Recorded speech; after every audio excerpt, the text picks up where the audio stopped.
Welcome po sa ating channel sa Slides and Barrel PH o Sub PH. Papakita ko lang po sa inyo kung ano yung mga plano natin gawin dito sa ating UDMC S5 DGIS. So safety check muna natin just to make sure na safe ang ating rifle. So ang plano po natin dito, dahil gusto nating palitan yung handguard, magpapalit din tayo soon ng gas block, yung low profile, para mapalitan natin siya ng free float na handguard. Plano rin nating palitan ng ating buttstock ng Strike Industries para match yung handguard natin sa buttstock. Ito po yung ating ipapalit. So personal choice ko, since 11.5 inches yung barrel natin, so 11 inches na Strike Industries Gridlock light rail yung lalagay natin. Sa buttstock, ito namang Strike Mod 2 buttstock. Pakita po natin isa-isa. Ito po yung buttstock. Yan po ang ilalagay natin. Pero hindi siya mapapalitan ng as is, dahil itong CEA na buttstock na nakakabit ngayon, commercial spec yung buffer tube. So mil spec po itong Strike Industries natin. So sa handrail, ito po ang ilalagay natin. I-unbox na po natin para magkaroon tayo ng idea kung ano magiging itsura niya. So kasama sa box yung tools, meron siyang shims,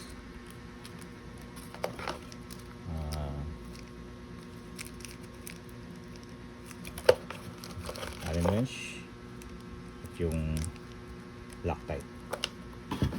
Meron din siyang kasamang tools. Buksan na natin.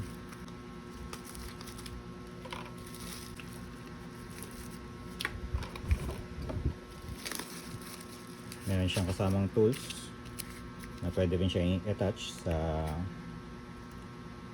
torque wrench para sa proper torque ng higpit ng barrel nut natin.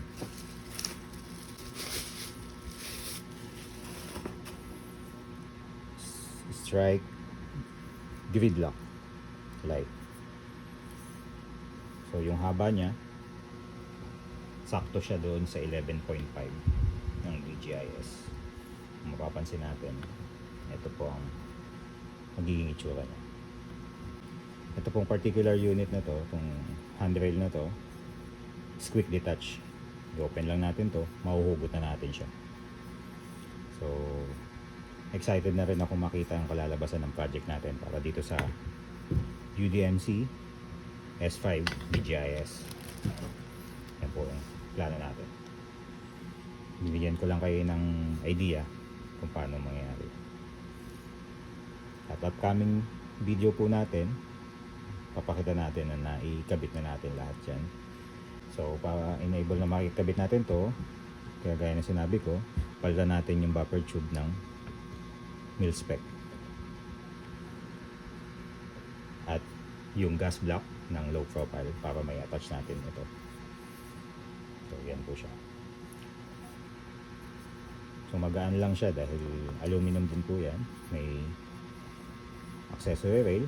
At ang kagandahan dito, kung gusto pa rin natin gamitin yung flip up rear sight, meron din siyang flip up front sight. Pero ang plano po natin ikabit dito sa ating sighting option, sa optic systems na ikakabit natin, lalagyan ho natin siya ng red dot at magnifier. Ipapakita ko po yun sa next video, mga susunod na i-upload nating video, yung mga i-attach nating accessories. So yung sighting options at yung flashlights na ilalagay natin, yung weapon light, i-attach natin. Papakita po natin sa video kung paano natin ilalay ng maayos yung mga wires niya At nag-order din ako ng strike angled handstock para dito na may cable management. So soon, abangan po natin yung videos na yun at yung maikakabit natin yung mga accessories.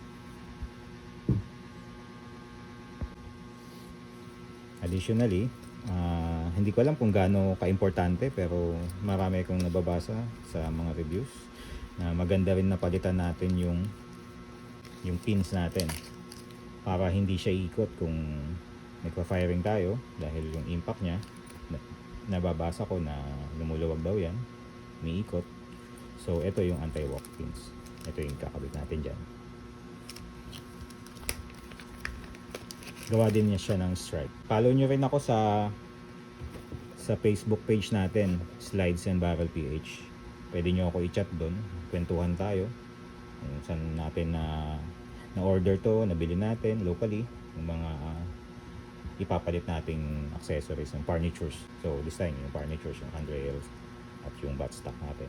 Ito, yung mga strike products.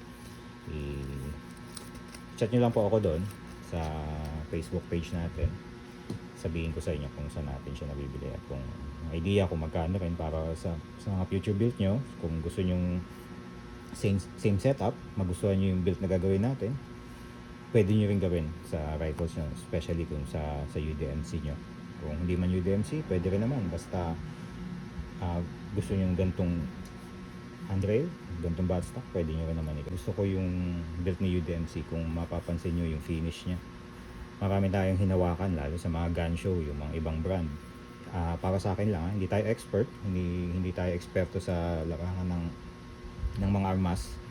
Pero sa opinion ko lang, napakaganda, makinis, maganda yung pagkakagawa. Yung tinest fire natin siya, hindi siya nag-malfunction, wala siyang issue. So, tiwala ako dito sa UDMC. Yung precision barrel na nakakabit dito, so made from Bergara Blanc na stainless steel. Yun na yung medyo advantage sa akin dito. Sa sighting options natin, yung ilalagay natin, ipopost ko yung video na yun pag nakabit na natin to. Ang plano natin is yung Sig Romeo XDR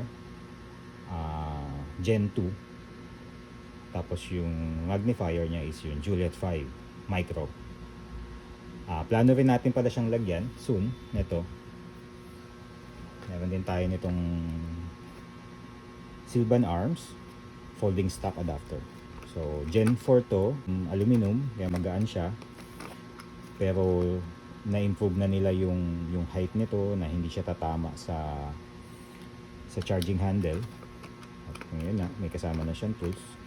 So try kong ipakita kung paano siya ikabit sa mga susunod na videos para magiging folding stock na siya. Kung hindi ito siya nakakabit, maipo-fold na natin siya na ganyan. Kaya magiging build niya 11.5, yung overall length niya mababawasan. So tingin ko pwede na siyang ilagay sa backpack kung ita-travel natin siya, of course legally. Kailangan natin i-obtain yung permit to transport, dadali natin sa range, pero at least hindi na kailangan na magdala pa tayo ng mahahabang rifle bag.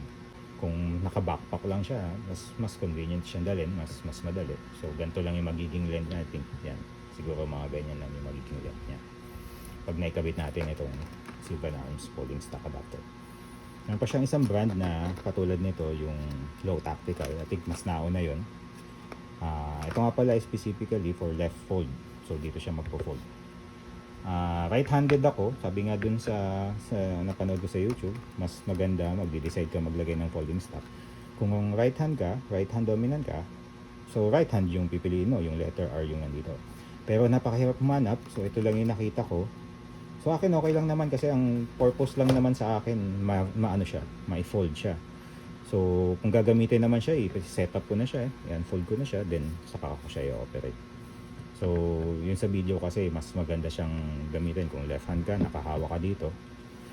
Hahawakan mo siya dito, tapos nang pong fold mo yung right hand mo, then hawak ka na sa trigger, hawak ka na dyan. Ito naman, pwedeng nakahawak ako dito, then i-fold ko siya ng left hand. So dito, pag nilabas ko siya ng bag, nakahawak ko dyan, then i-unfold ko siya pag ganyan. So sa akin hindi ganun kayo importante kung right hand or left hand fold siya. Pero kung may nabili sana akong right hand, mas prefer ko ilagay yung right hand because I have a right hand dominant. Pero since ito yung nabili natin, yung left hand, okay pa rin. Isa pa rin yan sa plano ko. Kasi kung low tactical yung bibilin ko, puro left hand lang yung available sa market. Kahit anong, basta yung low tactical, wala siyang option. Pero sa Sylvan Arms, meron kayo mabibiling right. So kung plano nyo, siguro, kung willing kayo maghintay dun sa orderan nyo, kung right hand kayo, right hand yung piliin nyo. Pero sa akin, walang problema. Left hand yung ilalagay ko kahit right hand dominant ako. Kasi ang purpose ko lang, may fold siya para pwede siya ilagay sa backpack. Pag ita-travel natin siya, mas concealed. Kahit papunta tayo sa range legally, mas maganda pa rin yung discreet siya. Hindi siya yung halatang may dala kang rifle. Mayroon akong binabasang libro, yung gawa ni Doc Lawrence. Mag-purchase din kayo na napakaganda para aware tayo sa batas kung ano man yung